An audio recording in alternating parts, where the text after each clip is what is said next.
Hello student, स्वागत है आपका आईसीटी वर्चुअल क्लासेस में। मैं हूं कविता, आपकी साइंस टीचर। उम्मीद करती हूँ आप सभी अच्छे होंगे और स्वस्थ होंगे। तो क्लास हम कंटिन्यू करेंगे अपने चैप्टर को, जिसका नाम है लाइफ प्रोसेस। प्रीवियस लेक्चर में हमने इस चैप्टर के कुछ क्वेश्चंस को देखा था। अभी तक हमने जितने भी टॉपिक यहाँ पर पढ़े हैं उससे रिलेटेड कुछ क्वेश्चंस को हमने डिस्कस किया था। साथ ही हमने बात की थी यहाँ पर इस चैप्टर का लास्ट टॉपिक हमारे पास रह जाता है, जिसमें हम बात करेंगे एक्सक्रीशन की, एक्सक्रीटरी सिस्टम की। एक्सक्रीशन इन ह्यूमन यानी कि मनुष्यों में किस प्रकार से एक्सक्रीशन होता है और प्लांट्स में किस प्रकार से एक्सक्रीशन होता है, इसके बारे में हमने यहाँ पे बात करनी है।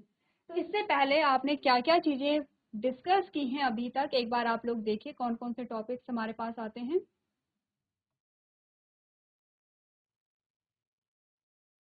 चलिए, तो जैसे कि मैंने आपको बोला है, ऑर्गन सिस्टम इंपॉर्टेंट होते हैं। आपको हर एक ऑर्गन सिस्टम को समझना है। यहाँ पर आप डाइजेस्टिव सिस्टम देख रहे हैं, ठीक है। इसके बाद डाइजेस्टिव सिस्टम के बाद हम बात करते हैं यहाँ पर रेस्पिरेशन की। रेस्पिरेशन के साथ साथ रेस्पिरेटरी सिस्टम की हमने बात की है, ठीक है। रेस्पिरेशन के बाद हमने बात की है सर्कुलेशन की, और सर्कुलेटरी सिस्टम में आपने पढ़ा है हार्ट वेसल्स और ब्लड और ब्लड वेसल्स को आपने पढ़ा है। इसी के साथ हमने डबल सर्कुलेशन की भी बात की थी। डबल सर्कुलेशन क्या होता है। नेक्स्ट टॉपिक हमारे पास ट्रांसपोर्टेशन आया था। ट्रांसपोर्टेशन में आपने जाइलम और फ्लोएम को यहाँ पर समझा था, ठीक है। हम बात करेंगे यहाँ पर एक्सक्रीशन की, ठीक है। हम बात कर रहे हैं यहाँ पर किसकी, एक्सक्रीशन की, उत्सर्जन की। अब देखिए हुआ क्या, हमने कहा जिसमें पोषण की प्रक्रिया पाई जाती है। पोषण का मतलब है वो भोजन को ग्रहण करेगा। भोजन को जब ग्रहण किया जाता है तो सारा का सारा जो भोजन है उससे आपको एनर्जी नहीं मिल पाती। कुछ उसमें से क्या ऐसा मटेरियल होता है जो हमारे यूज का नहीं होता है। क्योंकि वो हमारे यूज का नहीं है, इसीलिए उसे बॉडी से बाहर निकालना, बॉडी से रिमूव करना इंपॉर्टेंट होता है, मस्ट होता है, ठीक है। और हमने कहा कि इसी पदार्थ को आप उत्सर्जी पदार्थ, एक्सक्रीटरी वेस्ट भी आप इसे कहते हैं। यानी कि ये क्या है, वेस्ट मटेरियल है, अपशिष्ट पदार्थ है, हमारे किसी काम का नहीं है। अगर हमारी बॉडी से, हमारे किसी भी जीव की बॉडी से रिमूव नहीं किया गया तो आपने कहा कि ये क्या करेगा, फिर वहां पर प्रॉब्लम कॉज करता है, ठीक है। तो एक्सक्रीशन क्या हुआ, उत्सर्जन क्या हुआ, अनवांटेड या वेस्ट मटेरियल को बॉडी से बाहर निकालने की जो प्रोसेस है उसे आप कहते हैं एक्सक्रीशन। एक्सक्रीशन में भी कुछ आपके बॉडी पार्ट्स काम कर रहे होंगे, क्योंकि एक्सक्रीशन खुद नहीं होगा वहां पर। जैसे डाइजेशन हुए, रेस्पिरेशन है, सर्कुलेशन है, तो वैसे यहाँ पर एक्सक्रीशन भी, और एक्सक्रीशन के लिए कुछ यहाँ पे क्या होंगे, ऑर्गन्स होंगे जो मिल करके काम कर रहे होंगे। तो हम बात करेंगे एक्सक्रीटरी सिस्टम की। इसमें सबसे पहले एक्सक्रीटरी सिस्टम में आपने क्या क्या चीजें समझी हैं, पढ़ लेते हैं। Life of every organism depend upon the certain basic processes. अब ध्यान दीजिए, एक्सक्रीशन की हम बात कर रहे हैं, उत्सर्जन की हम बात करें तो उत्सर्जन भी एक लाइफ प्रोसेस है। जितनी भी प्रोसेस आप पढ़ रहे हैं वो सारी लाइफ प्रोसेसेस आप यहाँ पर पढ़ रहे हैं। आपको ध्यान रखना है, चैप्टर का नाम है जैव प्रक्रम। वो प्रक्रम, वो प्रोसेस जो आपको बताती हैं, जो आपको इंडिकेट यहाँ पर देती हैं कि आप क्या कर रहे हैं, लाइफ के बारे में पढ़ रहे हैं, जो इंडिकेट करती है कि लाइफ किसमें पाई जाती है। यानी कि जिसमें ये सारी प्रोसेस पाई जाएंगे उसे हम क्या कहेंगे, लिविंग कहेंगे। आपने कहा एक्सक्रीशन भी लिविंग का कैरेक्टर होता है, ठीक है। तो आपने कहा कि यहाँ पर जो होते हैं, life of every organism depend on certain basic process. Excretion is the among them, ठीक है। एक्सक्रीशन उनमें से क्या है, एक है। Different organism follow different modes of excretion. आपने कहा अलग अलग जो जीव होते हैं उनमें एक्सक्रीशन का तरीका अलग अलग होगा। अगर आप ह्यूमंस की बात करें उनमें अलग होगा, अगर आप प्लांट्स की बात करें उनमें अलग होगा। ह्यूमंस में भी आप अलग अलग जंतुओं में देखते हैं, उनमें एक्सक्रीशन अलग अलग तरीके से होता है, ठीक है। In complex organisms including humans there is a specialized system for excretion called human excretory system। आपने कहा जो मनुष्य होते हैं उनमें उत्सर्जी पदार्थों को बाहर निकालने के लिए जो तंत्र होता है उसे आप क्या कहते हैं, मानव उत्सर्जन तंत्र आप इसे कहते हैं, ठीक है। क्लियर है, अभी तक कोई डाउट नहीं होना चाहिए। चलिए, अब हम एक्सक्रीटरी सिस्टम की बात कर रहे हैं। आपने कहा the human excretory system organs include, कौन कौन से ऑर्गन्स होते हैं ह्यूमन एक्सक्रीटरी सिस्टम में। आपने कहा एक जोड़ी तो किडनी आपकी होगी, one pair of kidney, kidney पाई जाती है। वन पेयर ऑफ यूरेटर्स, ठीक है, यूरेटर्स यहाँ पे पाए जाएंगे। यूरिनरी ब्लैडर, ठीक है, यूरिनरी ब्लैडर आपका पाया जाएगा, और क्या पाया जाएगा, यूरेथ्रा, ठीक है। अगर आप इमेज में देखेंगे, ये आपके पास इमेज आती है, ठीक है, यही हमने पढ़ा था।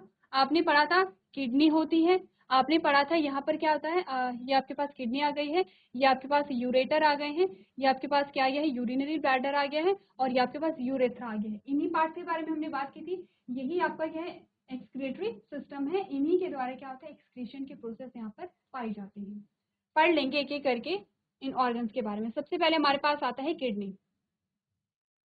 सबसे पहले हमारे पास किडनी आती है। आपने कहा kidney are bean shaped structure located on either side of the backbone and are protected by the ribs and muscles of the back. आपने कहा जो किडनी होती है, किडनी कहाँ पर है, स्ट्रक्चर देखिए, ये किडनी है। किडनी का जो यहाँ पर किडनी क्या होती है, एक जोड़ी पाई जाती है, यानी कि हमें दो किडनी पाई जाती है। ईच साइड होती है, आपके राइट और लेफ्ट साइड में होती है। ठीक है, किडनी का जो शेप होता है, जो वो होता है बीन शेप का, जैसे कि आपको दिखाई दे रहा है। किडनी कैसी होती है, बीन शेप की होती है। ठीक है, हमने बोला kidney are bean shape structure located on either side of the backbone and are protected by the ribs and muscles of the back. आपने कहा कि ये पीछे की ओर होती है, आपकी बैक साइड की ओर होती है। ठीक है, और किससे प्रोटेक्ट होते हैं, रिब्स से। रिब्स आपने पढ़ा था जब आप रेस्पिरेटरी सिस्टम पढ़ रहे थे। ठीक है, फिर आपने थोरैसिक कैविटी पढ़ा था, थोरैसिक चैम्बर आपने पढ़ा था। थोरैसिक चैम्बर में आपने रिब्स की बात की थी। आपने कहा जो रिब्स होती है वो आपके बैकबोन से ऊपर की ओर आ रही है, एक केज बना रही है। उसी केज में आपके लंग्स भी होंगे, आपका हार्ट भी होता है। वो सारे ऑर्गन्स वहाँ पे क्या होते हैं, रिब्स के थ्रू उन्हें प्रोटेक्शन प्रोवाइड किया जाता है। आपने कहा जो रिब्स होती है वो आपकी किडनी को भी प्रोटेक्ट कर रही है, साथ ही साथ कुछ मसल्स होंगी जो क्या होती है, बैकबोन की होती है। तो आपकी जो किडनी होती है वो पीछे की ओर होती है। Each human adult kidney has a length of 10 to 12 centimetre. Length कितनी होती है, 10 से 12 सेंटीमीटर होती है। अब आप लगा सकते हैं कि किडनी छोटी होती है, बहुत बड़ी नहीं होती है। जितना इंपॉर्टेंट इनका काम है उसके अकॉर्डिंग इनका साइज छोटा यहाँ पर होता है। A width of 5 to 7 centimeter and weight around 120 to 170 gram. अब देखिए इसका वेट कितना होगा, भार कितना होगा, 120 टू 170 ग्राम में है। ठीक है, कितना है, ग्राम में है। तो ये जो आपके पास यहाँ पर आ रखी हैं, जो वैल्यूज आई हैं, जैसे कि लेंथ की है, विड्थ की है और वेट की है, वो आप लोग ध्यान रखेंगे क्योंकि ये आपके जीके में भी पूछा जा सकता है। नेक्स्ट हमने बात की है the kidney have an inner concave structure. The blood vessels, ureter, and nerves enters the kidney through the hilum, which is are not at the inner concave surface of the kidney. आपने कहा कि जो kidney होती है उसमें एक concave surface होती है और उसके अंदर ब्लड वेसल्स, यूरेटर, नर्व्स क्या करती हैं, एंटर करती हैं। ठीक है, the penile pelvis, a large funnel shaped space is present inner to the hilum, is has many projection known as a कैल्साइसिस। ठीक है, स्ट्रक्चर की अगर हम बात करें यहाँ पर किडनी का स्ट्रक्चर कैसा होता है तो पढ़ लेते हैं एक बार। आपने कहा सबसे पहले कैप्सूल आपके पास आता है। The outer layer is called the capsule. जो किडनी की आउटर लेयर होती है उसे आप क्या कहते हैं, कैप्सूल कहते हैं। Inside the kidney there are two zones, the outer zone is cortex and the inner zone is medulla. ठीक है, आपने कहा कि यहाँ पर सबसे पहले आउटर लेयर होगी जिसे आप कैप्सूल कहते हैं। ठीक है, और जो किडनी होती है उसमें दो जोन होते हैं। बाहर वाले जोन को आप कॉर्टेक्स कहेंगे और इनर जोन को आप क्या कहेंगे, यहाँ पे मेड्यूला कहते हैं। ठीक है, the cortex extend in between the medullary pyramids as renal columns called a columns of Bertin। ठीक है, नेक्स्ट आता है नेफ्रॉन। नेफ्रॉन में आपने क्या पढ़ा, nephron are the functional unit of kidney. ये इंपॉर्टेंट है, मस्ट है, स्टार कर लीजिए। आपके पास जो एक्सक्रीटरी सिस्टम आएगा इतने डीप में नहीं आएगा। क्या बताइए किडनी का स्ट्रक्चर क्या होगा, ठीक है, या फिर नेफ्रॉन का स्ट्रक्चर। आपके पास सिंपली क्वेश्चन जो आता है वो मैं बता देती हूँ। सिंपली आपके पास क्वेश्चन आएगा कि एक्सक्रीटरी सिस्टम का चित्र बनाइए, यानी उत्सर्जन तंत्र का चित्र बनाइए। या फिर आपसे ऑप्शन में दे दिए जाएंगे, कुछ नाम दे दिए जाएंगे, जैसे कि किडनी हो गया है, जैसे कि यूरेटर हो गया है। अब आपको कहा जाएगा कि आप उत्सर्जन तंत्र बनाइए और इन शब्दों को प्रदर्शित कीजिए, इन अंगों को प्रदर्शित कीजिए, यानी कि लेबलिंग कीजिए। ठीक है, या फिर आपसे डेफिनेशन पूछी जाएगी कि जो एक्सक्रीशन हो रहा है, उत्सर्जन हो रहा है, वो किस प्रकार से हो रहा है या उत्सर्जन में कौन कौन से अंग शामिल होते हैं। ठीक है, इतना डिटेल में नहीं आएगा, फिर भी हम लोग एक बार क्या करेंगे, इसे पढ़ लेंगे।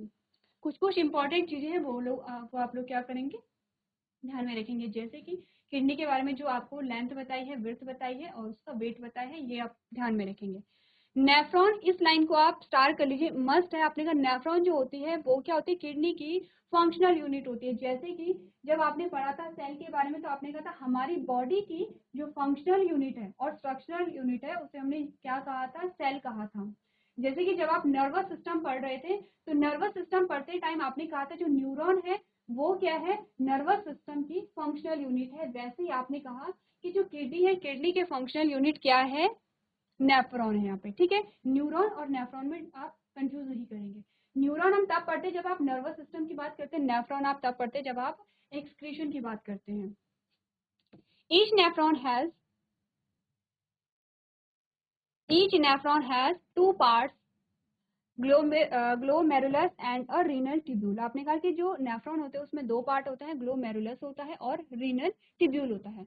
अब ग्लोमेरुलस किस किस से बना होता है, आपने कहा glomerulus consist of a bunch of capillaries formed by a afferent arterioles। ठीक है, blood from a glomerulus is carried away afferent arterioles। अब यहाँ पे आपको क्या बताई गई है, एफरेंट आर्टियोल्स बताई गई हैं और इफरेंट आर्टियोल्स बताई गई हैं। ठीक है, जो कि क्या होती हैं, यहाँ पे कैपिलरीज होती हैं। नेक्स्ट हमने बोला the renal tubule start with a cup like structure called a Bowman's capsule. Bowman's capsule क्या होता है, जैसे आप 11th में जाएंगे तब आपके पास एक सेपरेट चैप्टर आता है, वहां पर आप इन सारी चीजों को एज इट इज पढ़ते हैं। जैसे अभी हम यहाँ पे डिस्कस कर रहे हैं तब आप पढ़ते हैं बोमन्स कैप्सूल क्या होता है। ठीक है, आपने कहा कि यहाँ पर क्या होगा, the renal tubule start with a cup like structure called a Bowman capsule and this enclose the glomerulus. The Malpighian body consists of a glomerulus and Bowman's capsules. The highly coiled structure in the tubules next to the Bowman's capsule is the proximal convoluted tubules। अब आपको इस slide में कितना याद रखना है वो हम बात कर लेते हैं।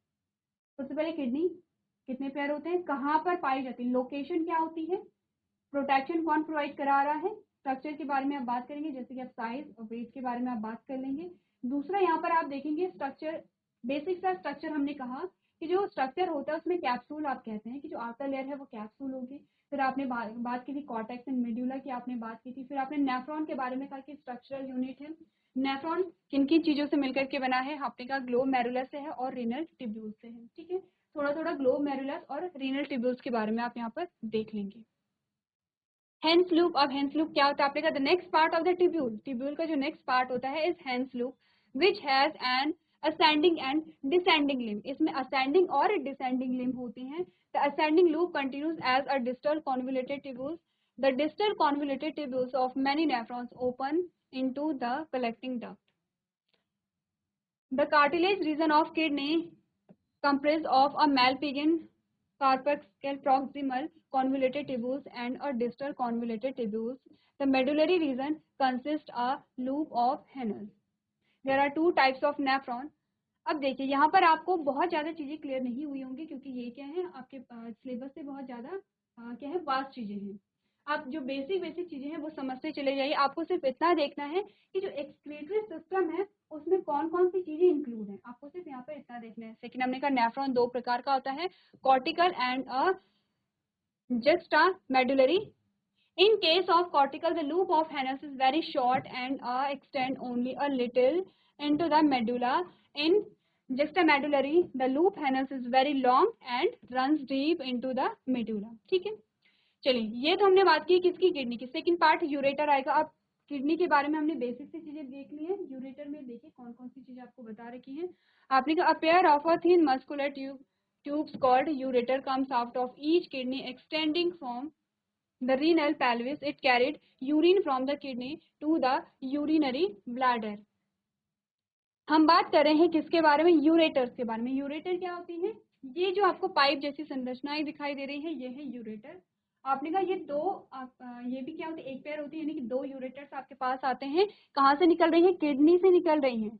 क्या करती हैं, जो यूरिन होता है उसे कलेक्ट करके कहाँ लेके जाती हैं, आपने कहा यूरिनरी ब्लैडर में लेके जाती हैं। सिर्फ इतनी सी बात आपको समझनी है किसके बारे में, यूरेटर के बारे में। ठीक है, क्लियर है। नेक्स्ट यूरिनरी ब्लैडर आता है। यूरिनरी ब्लैडर क्या है, जहां पर जो यूरिन है वो स्टोर हो रहा है। आपने कहा it is a muscular sac like structure. ध्यान दीजिए कैसा है, मस्कुलर है। मस्कुलर है तभी वो क्या हो रहा है, आपने कहा तभी वहां पे यूरिन कलेक्ट हो पा रहा है। अगर उसका शेप फिक्स्ड होता तो आप फिर जैसे कि क्या होता है, कभी कभी हम क्या करते हैं कि जो यूरिन है उसे कंट्रोल हम कर लेते हैं। कैसे कर लेते हैं, क्योंकि ये क्या मस्कुलर स्ट्रक्चर यहाँ पर है, ठीक है। नेक्स्ट हमने बोला we store urine. The urinary bladder is emptied by process of a micturition that is act of a urination, ठीक है। नेक्स्ट आता है यूरेथ्रा। यूरेथ्रा क्या है, सबसे लास्ट पार्ट है। This tube arise from the urinary bladder and helps to expel urine out of the body. In males it acts as a common route for the gametes and urine. Its opening is guarded by a sphincter's muscle. sphincter जो शब्द था हमने तभी पढ़ा था जब हम बात कर रहे थे यहाँ पर किसके, डाइजेशन के बारे में बात कर रहे थे। स्फिंक्टर का फंक्शन भी आपको पता होगा यहाँ पर। चलिए अब आपने कहा डायग्राम जो है आपके पास ये है एक्सक्रीटरी सिस्टम का। इसमें जो जो पार्ट्स आपको बताए गए हैं, जैसे कि 1 जो है वो क्या है, यूरेटर है। 2 में आपके पास क्या है, किडनी यहाँ पर आती है। 3 में क्या है, यूरिनरी ब्लैडर है। और 4 में क्या है, यूरेथ्रा है। आपको करना क्या है, ये डायग्राम मस्ट है, इंपॉर्टेंट है। सबसे पहले इस डायग्राम को नोट कीजिए और उसके बाद इनके बारे में आप लोग क्या कर सकते हैं, लिख सकते हैं। चलिए तो ये हमने बात की है ह्यूमंस में जो एक्सक्रीशन है वो किस प्रकार से होता है, ठीक है। यहाँ पर अब हम बात करेंगे प्लांट्स के बारे में। प्लांट्स में एक्सक्रीशन किस प्रकार से होता है, तो देखिए इस चैप्टर में इम्पोर्टेंट क्या है, हम चैप्टर जब हमने स्टार्ट किया था डे 1 से हम बात कर रहे हैं। इम्पोर्टेंट है यहाँ पर ऑर्गन सिस्टम। अब अगर आपने ऑर्गन सिस्टम को देख लिया, यानी कि आपने डायग्राम को देख लिया है, डायग्राम आपको अच्छे से समझ आता है, आप पूरी प्रोसेस को वहाँ पर लिख सकते हैं, ठीक है। प्लांट्स में आपने कहा कि प्लांट्स में जो एक्सक्रीटरी सिस्टम है अलग से नहीं होता है, लेकिन प्लांट्स में भी क्या होता है, जो अपशिष्ट पदार्थ है वो होता है, उसे बाहर निकालना पड़ता है। उसके अलग अलग वेज हमारे पास आते हैं।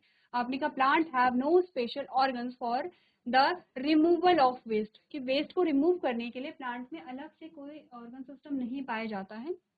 The excretory products in plants are eliminated from the plant body by a different mechanism. लेकिन फिर भी आपने कहा इसमें भी क्या होगा, अपशिष्ट पदार्थ होगा, और इस अपशिष्ट पदार्थ को अलग अलग मेथड से प्लांट से बाहर निकाला जाता है, ठीक है। The waste products of respiration and photosynthesis are used as raw materials for each other। आपने कहा कि यहाँ पर दो प्रोसेस हम पढ़ते हैं, फोटोसिंथेसिस और रेस्पिरेशन। फोटोसिंथेसिस का जो वेस्ट होता है वो रेस्पिरेशन में मदद कर रहा है, और रेस्पिरेशन का जो वेस्ट होता है वो फोटोसिंथेसिस में मदद कर रहा है। कैसे, देखिए हमने कहा oxygen gas produced as byproduct of photosynthesis. Photosynthesis में क्या रिलीज हुई, ऑक्सीजन रिलीज हुई,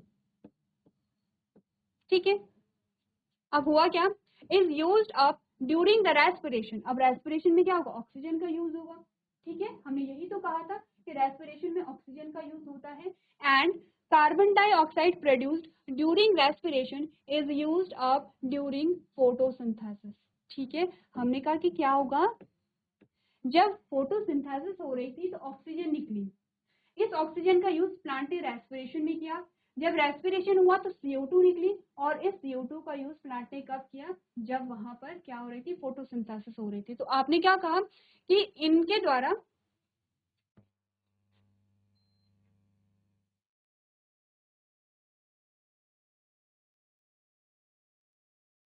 तो आपने क्या कहा कि जिन दो प्रोसेस के द्वारा जो हमारे पास बाय प्रोडक्ट आ रहे थे उनका यूज क्या हो गया, यहाँ पर हो गया है, ठीक है। नेक्स्ट हमने क्या बोला, excretion. Excretion is carried out in the plant in the following veg. अब हमारे पास कुछ वेज आते हैं जिसमें कि क्या होता है, जो वेस्ट मटेरियल होता है वो प्लांट बॉडी से बाहर चला जाता है। जैसे कि the gases waste oxygen carbon dioxide and water vapours are removed through the stomata of leaves and lenticels of stems. हमने क्या बोला कि जो यहाँ पर गैसेस का जो वेस्ट था, जैसे कि CO2 है, ठीक है, या ऑक्सीजन है, या फिर हमने कहा वाटर वेपर है। तो यहाँ पर दो चीजें हमने पढ़ी थी। एक तो आपने पढ़ा था यहाँ पर, एक तो आपने यहाँ पर पढ़ा था ट्रांसपिरेशन, ठीक है। ट्रांसपिरेशन में क्या होगा, वाटर वेपर जो है वो क्या होगी, प्लांट की जो लीफ होती है, लीफ के जो स्टोमेटा होते हैं, स्टोमेटा से बाहर निकल जाती है। दूसरी प्रोसेस हमने पढ़ी थी कि जब क्या होगा, यहाँ पर फोटोसिंथेसिस होगी तब भी गैसेस एक्सचेंज यहाँ पर हो रहा है, ऑक्सीजन बाहर निकल रही है, CO2 अंदर पास हो रही है। तो सबसे पहले तो हमने कहा कि यहाँ पर स्टोमेटा और लेंटिसेल्स, लेंटिसेल्स क्या होते हैं, पोर्स होते हैं, छोटे छोटे पोर्स होते हैं जो स्टेम में प्रेजेंट होते हैं, ठीक है। तो उनके द्वारा क्या होता है कि ये जो गैसेस है वो क्या होती है, रिमूव होती हैं। नेक्स्ट हमने क्या बातें की हैं, some waste product collect in the leaves and bark of trees, कुछ वेस्ट मटेरियल पत्ती और जो बार्क होती है, पेड़ की छाल होती है, वहां पर एक्यूमुलेट हो जाती है, जमा हो जाती है। When the leaves and bark are shed the waste are eliminated, आपने बोला पत्तियों में और जो पेड़ की छाल होती है वहां पर भी क्या होती है, जो वेस्ट मटेरियल है वो जमा हो जाते हैं। अब आप जानते हैं कि पेड़ की छाल क्या होती है, जैसे जैसे वो पुरानी होती है, जैसे जैसे वो सूखती जाती है, वो पेड़ से निकल जाती है। और जो लीफ होती है जैसे जैसे मेच्योर होती है, लीफ भी एक टाइम के बाद क्या होती है, पेड़ से झड़ने लगती है। तो उन्हीं के साथ वेस्ट मटेरियल भी अलग हो जाता है। Some waste product are re-rendered harmless and then stored in the plant body as a solid bodies, rapids, tannin, resin, gum, rubber and essential oils are some such waste।